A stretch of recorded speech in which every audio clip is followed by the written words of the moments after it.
Hello, hello, hello, and welcome to the CLAYSTATION podcast. I'm Sean Jackson, and you're listening to the CLAYSTATION podcast here today. We have our awesome, amazing, talented guest artist, Kara Pryor, here today with us. Welcome, Kara. Thank you, Sean. I'm very happy that you're able to attend. Unfortunately, a couple of weeks ago, we weren't able to make it happen, but you're alive and healthy today, I hope. I am, definitely. Awesome. So whereabouts are you at the moment? You're at home at the moment or in the studio? Okay, yeah, I'm just in my home studio in Willoughby in Sydney. Oh, okay. So you're based in Willoughby. Nice. My studio used to be originally a garage in our home, and in the beginning, my husband had it as his man space. He dabbles in model trains, and over time, after I started ceramics more seriously, he gave me a little tiny room in the back of the garage, kind of as big as what a spare toilet space would be. But then when I was able to get a kiln, he realized that I was going to need more room. So, I got the full garage. Nice. Yeah, bonus. Is it a single or double? Just single. Yeah. Okay. Enough for me. Oh, I'm sure you'll have to upgrade to a double. I'd have to move to do that, I think. Okay. Yeah, but yeah, there has been talk about maybe doing an extension out the back for the studio, which would mean the clothesline would have to move. But oh well. Oh, that's okay. Clothes aren't that important anyway. No, exactly. Okay, so you're based in Willoughby now. Did you grow up around there? No. When I was born, I grew up in Riverwood, and then later on moved to Dolls Point. Are you familiar with that area, Sean? No. Whereabouts is that? No. So sort of south of the airport, like Botany Bay. Right. Sort of Botany Bay area. Okay. That's interesting. Yeah. So I lived I lived in Dolls Point. I was about 8 years of age, and then we moved to Monterey, which is sort of Brighton Sands way, and basically I stayed there until I became engaged, and then moved over to the North Shore. Was your family involved in any artistic practices, or was your family like? Did you say is my family? Yes. Was your family involved in any artistic practices? Artistic things. My brother and my dad are artistic. My maiden name is Bellini, and which is Italian, and Giovanni Bellini was a famous artist. So I used to always tell my friends that I've come from ancestry of artists. And my dad was a drawer, or still is a drawer rather. And my brother is also, he's a graphic designer now as well. So yeah, we've sort of got a bit of a line of artistic talent, which is a bonus. Nice. That's always useful to have. Yeah, definitely. But yeah, it's been basically those self-taught. So I think that's a tool that has come in handy. I think just having an eye for it, as opposed to being taught it. Yeah. Right. So when you were going through school, did you have much of an interest in like art at school, or were you involved with other subjects? Art and cooking would have been my favorite two subjects of school. And I did year art in years 11 and 12. And we dabbled in a little bit of clay. I did make a coil pot that I still have, and did painting as well. But, it wasn't, it was kind of just what it was, sort of thing. I wasn't I was interested in art history, but not so much as wanting to really just get my hands into anything that was creative, just to zone out and do that. Yeah. What made what about ceramics became interesting to you? Were you more interested in the playful side, the tactility of it, or the because you said you involved in cooking as well. Yeah. There are a lot of overlaps between cooking and ceramics. Uh, what in particular drew you to have an interest in ceramics? In the beginning. Well, I mean, in the beginning of school, it was kind of like you had to do what you had to do. You know, here's some clay. Now we're making coil pots, so you do as you're told, sort of thing. But if I can say that, like later in life, I well, first of all, during my childhood, I drew a lot. So that was my creative thing, that I would just draw. And I was always interested in like fairy tales, and then later in life, science fiction and fantasy. So I was drawing a lot of those sort of things, like copying pictures from books into my art books and so forth. And then later on in life, I there was a pottery place around the corner from me that had started doing night classes. So off I went to that. And then suddenly my world opened, because I was able to then create all my creatures and characters that I'd been drawing all my life into a 3D big thing. So I was kind of, that's what drew me to it, because now suddenly I could make these things real, real, not just a picture on a paper. So from high school, how did you transition into what you wanted to do? How did you develop that skill from taking an idea on a two-dimensional page or a story and then translate that into a three-dimensional expression? Well, from school, I actually, when I finished school, I wanted to go to art school like my brother did, but I wasn't allowed to, and I was put into secretarial course instead, because I was told that you can't make much of your life being an artist, but you can with secretarial. So unfortunately, I believed that, and then for the next 20 years, that was my profession. And like I said, it was sort of, but the art was always calling me.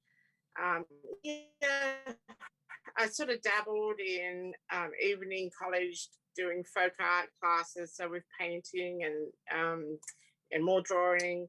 I did back in the day. It was quite popular to go and do a paint a plate, like with greenware. You take a plate or a teapot or something off the shelf and just paint it, and then that got I was painting glaze on rather, and so that was kind of like the beginning of like, oh, okay, so this has already been fired, but I didn't really understand that you could actually make that as well. So it was kind of like just from my young life up until I was 25, I kind of just dabbled in art classes here and there, but never went to uni or TAFE or anything like that, because I was in a secretarial type profession, and then I got married and then started a family, so I didn't have time for that other stuff anyhow. Yeah, but then then I just fell in my lap, a pottery class around the corner, and I was like, that's it, I'm going there. I'm gonna go try that. That's something different. Well, I'm sure many people who enjoy following your art practice, I'm sure many of them are grateful that you've taken that leap. Now, Yeah, probably will. One thing, my first teacher, I was just going to say, my first teacher around the corner was Sue Buckle. And Sue's been a friend for a very long time, and she's actually over at Northern Beaches TAFE now with me. But it was the second teacher, Christian Taylor, who taught me how to make things big and quick. So using like really thick coils. and making like not just a small mermaid, but a life-size mermaid. So that was kind of like a real stepping stone in like all I think. So, and then I've just developed that over time as well. Not that I make huge things anymore, but I could if I wanted to. I need a big kiln. Big kiln is always useful. I personally would describe your work. I personally would describe your work as being playful, bold, fun, and colorful. How would you describe your own work? Yeah, that's pretty much it, really. But well, then I kind of have I call it the yin and yang. I really think you need to have a balance and not just make one thing. I seem to have a lot of things on the go because I'm the type of artist or ceramicist that gets really bored really quick. And I could be making quirky birds, for example, for 6 weeks. So I've got to say which are bright and colourful, and have loads of character with them. But then on the other hand, I've just made a black midfight, and there's no colour on that. And then on the other hand, I'm making sort of really serene girls with really tight little roses all through their hair, which is completely different again. And then I might have some slab plates, which I'll paint a couple of designs on. So I'm always doing something, but it's not always the same. But yeah, I would definitely say bright, colourful, quirky, animated, fun, things that make you smile. Definitely. Definitely they make you smile. Yeah. And that's what I like. That's what I like to hear or see even, If I go to an exhibition and my work is there, I get more joy out of watching people's reactions to it. Like they might go, oh, look at that. Oh, look at that. Whatever. Yeah, that's fun. Awesome. Mm-hmm. I don't know if you're teaching at this present time, but from when I first met you, you were involved with teaching. How, are you still teaching, and how did you get involved into teaching? Yes, I am still teaching. I teach at Artist over in Leichhardt, which is a private art school.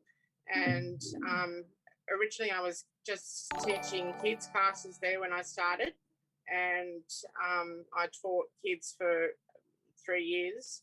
And then they said, oh, do you want to do an adults class as well? And I was like, okay, yep, that sounds like fun.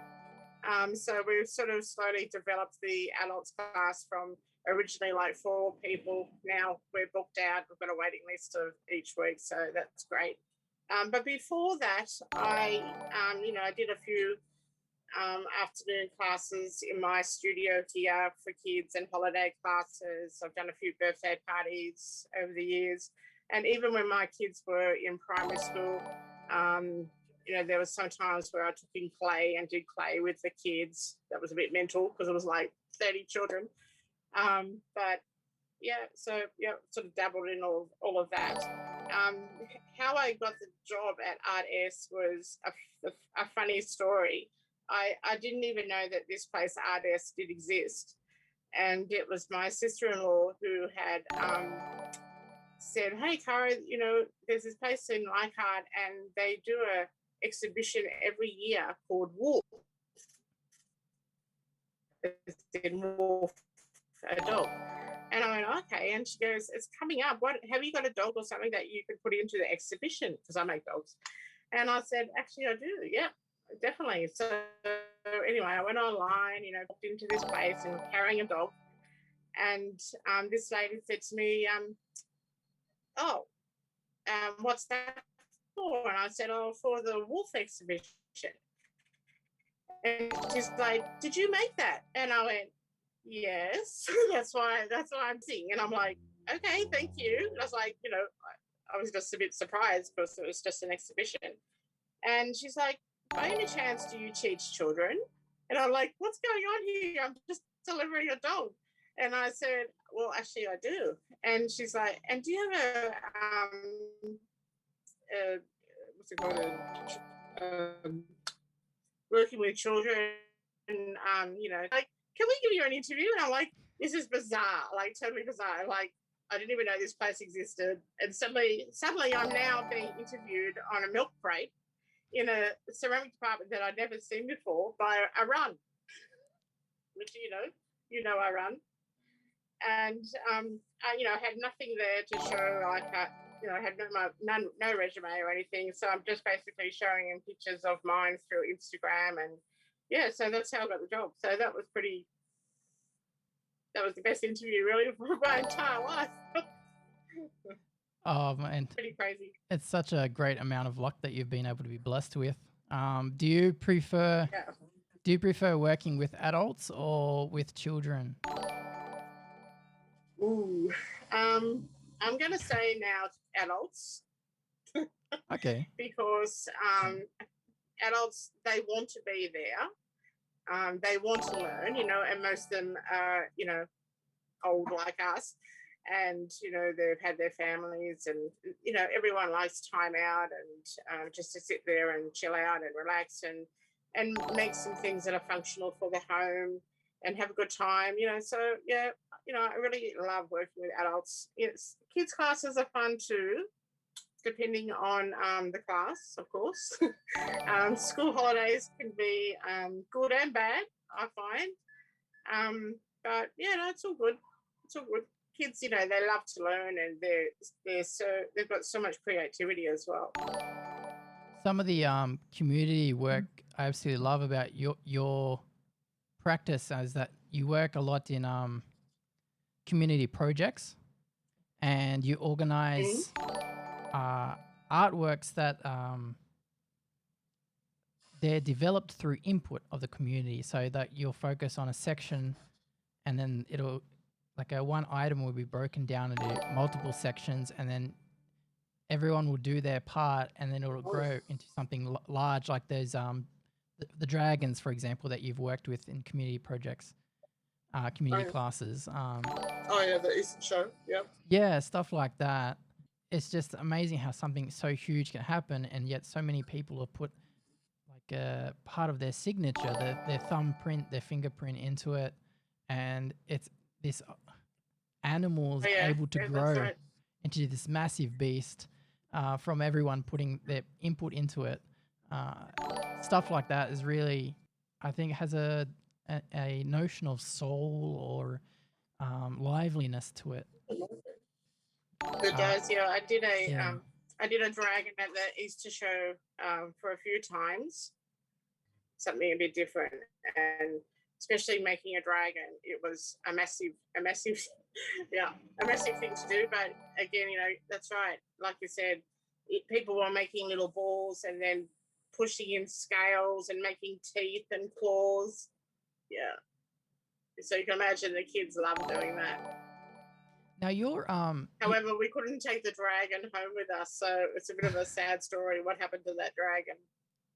But then with that case, it has a very ephemeral feeling to it, and that's what really resonates, because it harmonizes, like as you're saying, those yin yang factors. It balances it out. Another topic I wanted to talk with you about were your teapots. Now you've been quite famous, and then if you look at your CV, you have I don't think you've missed a single year of the Sydney Teapot Show. So Teapot Show. I think you're quite a strong competition to go against if people are going into the Sydney Teapot Show. That's good. Well, I'm not saying it's I am saying it's a good thing, but how did you get involved with that? What piqued your interest in working with making teapots, and also your teapots have such a I don't know if fictional is the right word, but some sort of fantasy or fiction about them. So they contain so much narration, I can't describe them fully. Could you possibly go into that a bit? Yep, absolutely. So when I was doing my certificate 4 at TAFE, the second year of certificate 4, I was told, like from the older people, that you get taught how to make teapots, and I was like, "Ooh, that sounds exciting!" Like on the wheel. Can you hear me? Okay, Sean? Yes, If yes. you're frozen. Oh, I'm sorry. I can hear you fine. Okay, cool.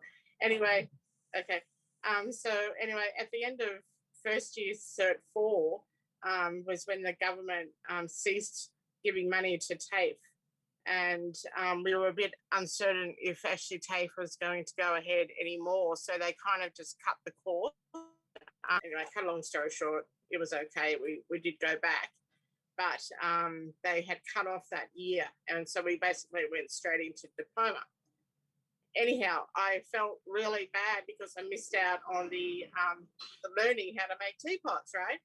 And anyway, when I was about to start diploma, I rang a few potters who had done their diplomas, and I had private lessons in how to I mean, I knew how to throw, but just some of the components in how to make a teapot.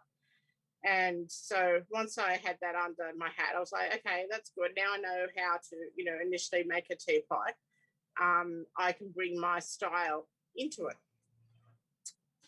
So I started exhibiting with the teapot show when they were still in Glebe, which was, oh gosh, I don't know how long now, maybe 6 or 7, I don't know, 7 years ago maybe.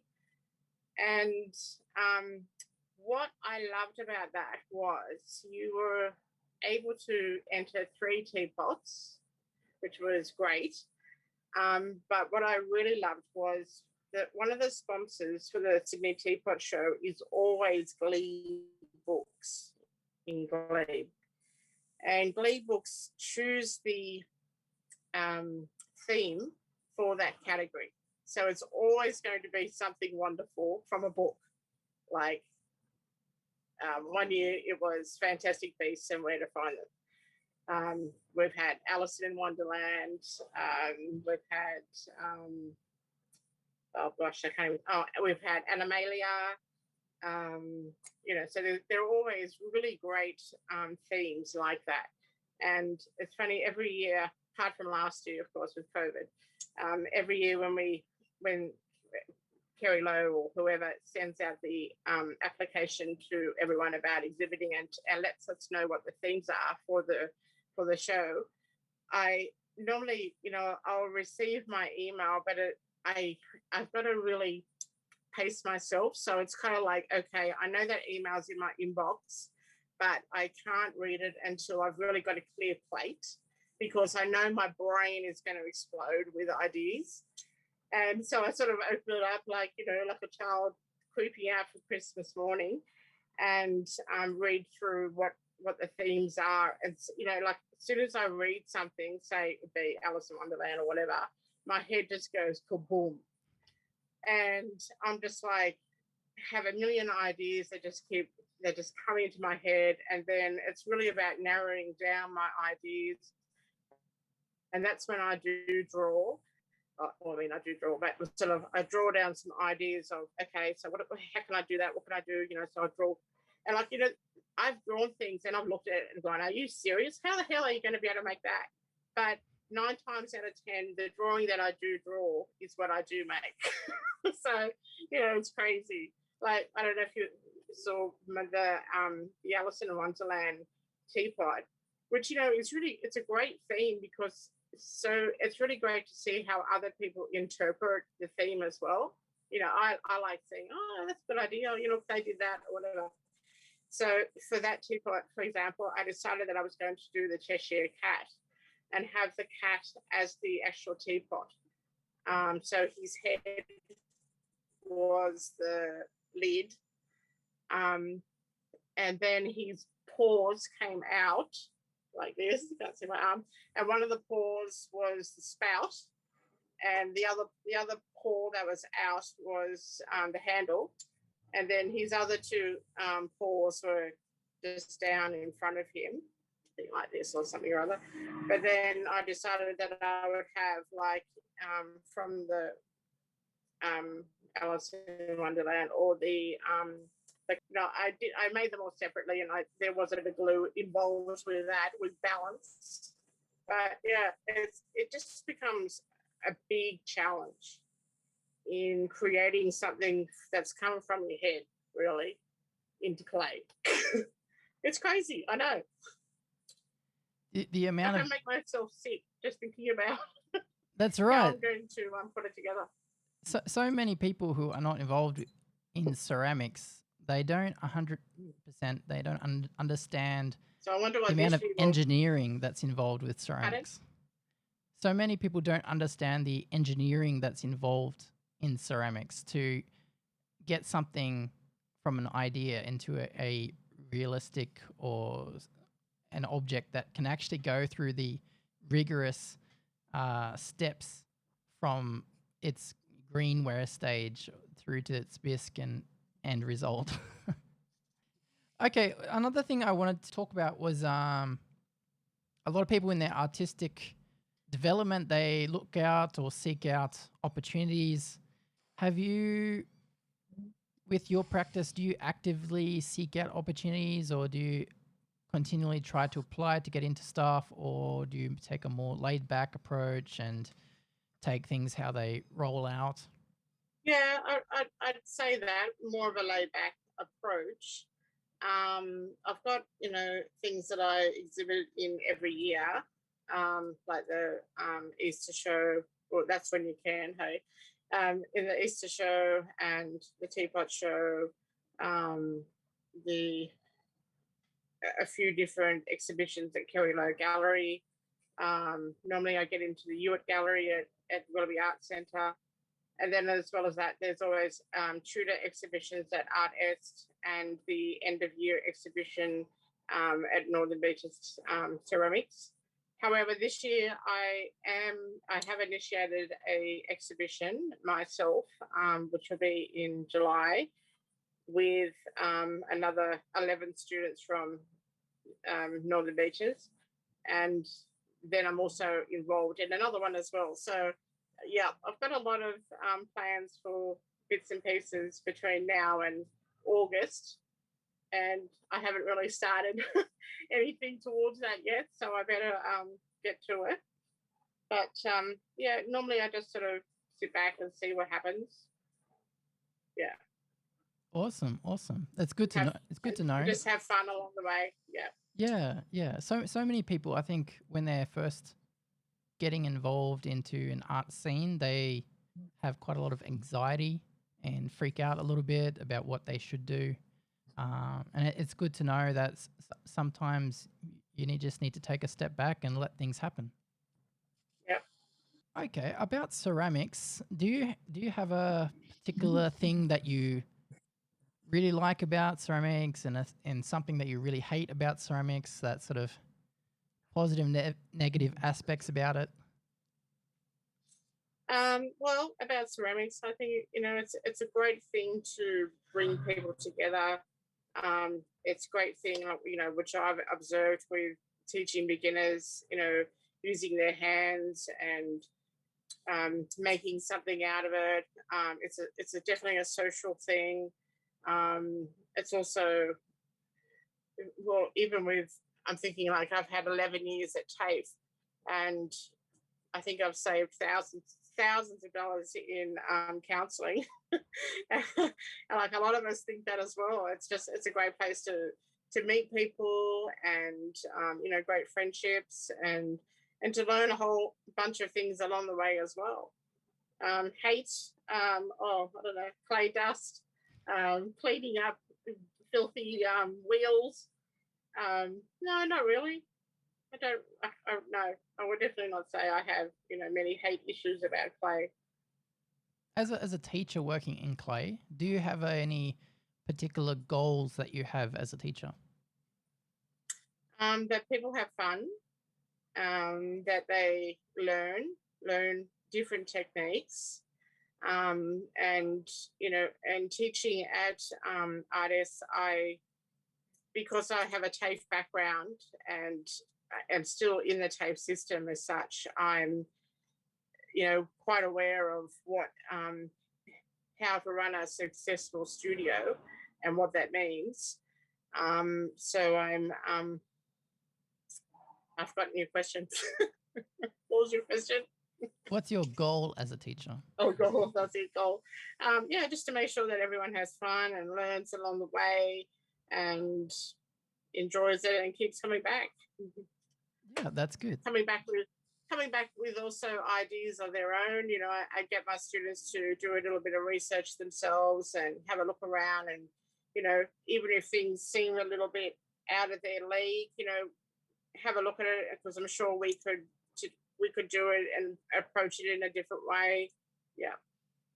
Beautiful. That's beautiful. Actually, I've got 2 students in my class that always, I look at their designs and think in my head, oh my God. Then I'm like, it's okay, it's all right, we'll figure it out. Yeah. So they challenged me. I noticed on your artist profile that you're involved with functional ceramics as well. How did you get involved with that? Like, do you feel you're more focused In on functional ceramics? Yeah, do you feel you're more involved now with functional in terms of sculptural, or how much of a balance or endeavor do you look into that? I would probably say 50-50, because, like, you know, I'm involved with a lot of kind of like market days.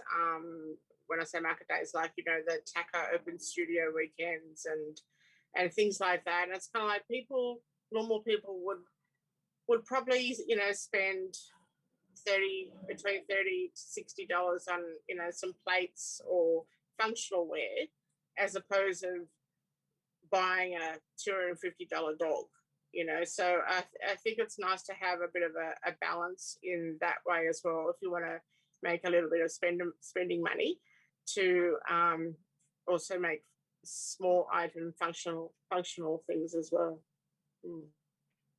Now, one big question a lot of people ask in ceramics is pricing. Mm-hmm. I don't know how much you price your work, so you can actually shout out and discuss about that. And how much do you price your work roughly, and how do you go about pricing? Like, how do you choose what to price something as? Okay, so I've been taught to never undervalue yourself, and you know, and never undervalue your pieces that you're selling either. And you know, especially when you're in an exhibition or even in a market store or whatever, by undervaluing yourself, you're also undervaluing everyone else around you. And you know, I've also been taught, you know, like if I was to have a market store, then we would never ever have a basket of rejects, because that undervalues you again, even the rejects. Because, and not to say that you shouldn't have rejects, sure, but how do I price? Well, I kind of ask myself, you know, I sort of say, you know, would I be happy with X? You know, would I be happy with $150? Well, you know, I might like a little bit more. Okay, so how much would you be happy with, Kara? So I normally start around, you know, depending on what the piece is. Say it was one of the super duper teapots, say, right? I'd probably start around between $300 to $450. You know, some people might say, "Oh, that's really cheap," but it's one of those things that's kind of like, you know, you can price it really high and it not move at all.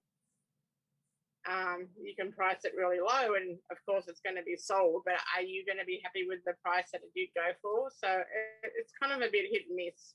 So probably I just ask myself what I'm happy with, and especially if it's in a gallery, you know, they're going to take 40 to 40. So you've got to work out the little sum. But at TAFE as well, we kind of have a sheet that when we're putting our work that, you know, platters and so forth, we kind of start between $60 thereabouts and work up from there. Yeah. Well, that's good to know. It is hard though. Yeah. It is hard though to you know, to price work. But you know, you know, I've got many funny stories. But I put in a thrown pot to the Easter show a few years back, and I had sgraffitoed bears all around it. So actually, it was like a whole day's work of just graffitoing, and then had put this beautiful copper red glaze over the top of it, which went into oxidation. So it was just, gorgeous teal, that beautiful green. Yeah. And I was like, I really like it actually, and I'd be happy if, if it didn't sell because, it's cool. I liked it. But I was like, whatever. I'll just put $800 on it, see what happens. Because it doesn't matter if it doesn't. Sold. I was like, oh my God. That was amazing. I would never have thought, I wouldn't have deliberately have put $800 on that pot. That's for sure. Wasn't that big. Well, it was pretty big, but not that big. So that was amazing. But, it's like, it's one of those things, even as a buyer myself, I kind of think, if I want that, I'm going to buy it. I'm not even going to blink. And that's how people think. If they really want it, they'll buy it. I think the more they want it, the more they will appreciate it as well. Yeah, exactly. Awesome. Now, if people want to find you, on your Instagram, you are listed, your username is Ceramics by Kara. That's Kara with a K. And also on Facebook, you can find Kara Pryor at, her username is Ceramics by Kara as well. So Ceramics by Kara on Instagram and Facebook. Now, with you in your audience, do you actively seek out an audience, or do you just focus on your practice and wait for people to come to you? Yep, that. Okay. Yeah. Yep, exactly. Okay, So right to the point. I think, if it's meant to be, it will be. I'm not one of those big Instagrammers that go out and, do 1,000 things to get likes. But some mornings I can look at my profile and go, holy moly, I've got 10 new followers. Where did they come from? So, it's all good. It's all good. But then again, I also follow a lot of people as well. Because, I love looking at other people's work. If someone's work is sincere and honest, I think their work is reflective of that, and people can see that. Yeah. With your case, I think that's very much the case, and it's very touching to see and to feel. And as you're saying, once you get a certain amount of like a big jump in likes or something like that, it really boosts your adrenaline a little bit.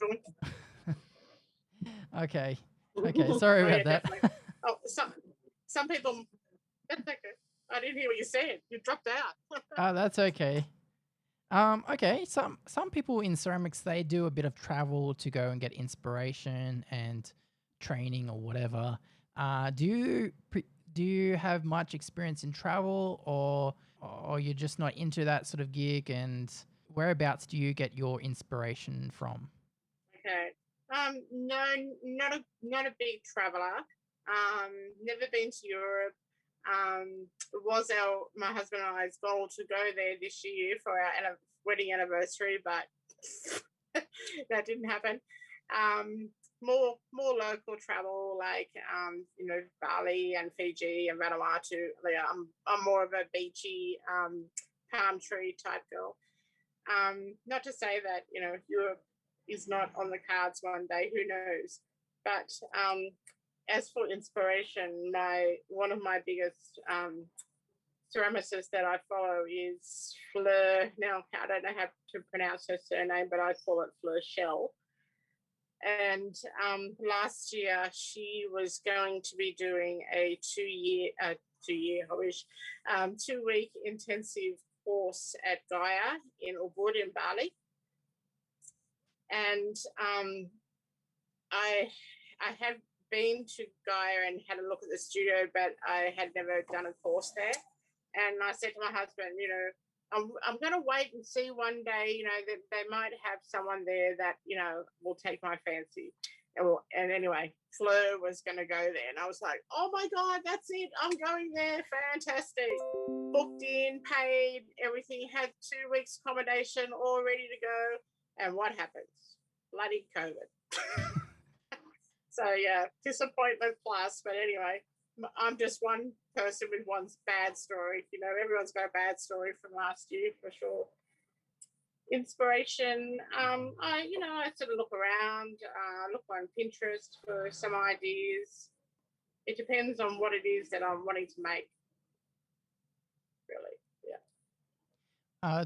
Also, talking about COVID, do you feel that it has affected your practice? And did you have any methods to work with ceramics post COVID?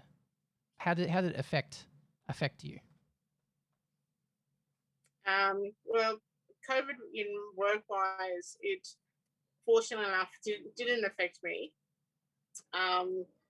At RDS, we actually started doing online Zoom classes, which was, again, it was a bit of a buzz because something that we would never have anticipated in doing. But at the time, I had 4 adult students who already knew how to make a pinch pot, and they knew how to roll a coil. So I wasn't teaching absolute beginners. So I just basically set up my iPad and my mobile in my studio here, and then they linked all the students to me. So we used to have a Zoom ceramic class each Wednesday evening in the middle of winter from my studio in Willoughby, which was very different, and also a bit hard because I was sort of like, can you turn that around because I can't see it, and you want to touch it. But I just got them to make, like, we were making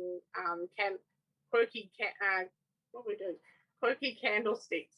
So it was something that was easy for everyone to do, but everyone loved it. It was, it was a lot of fun. What else did we do? Oh, and then, being in lockdown wasn't such a bad thing because, lucky for me, I've got a studio, so I just sort of hung out here and made lots of plates. Yeah. Is it wasn't too bad, but yeah. Is it still that case at the moment, or do you feel things have moved on or changed? What's the situation at the moment? Things have moved on at the moment.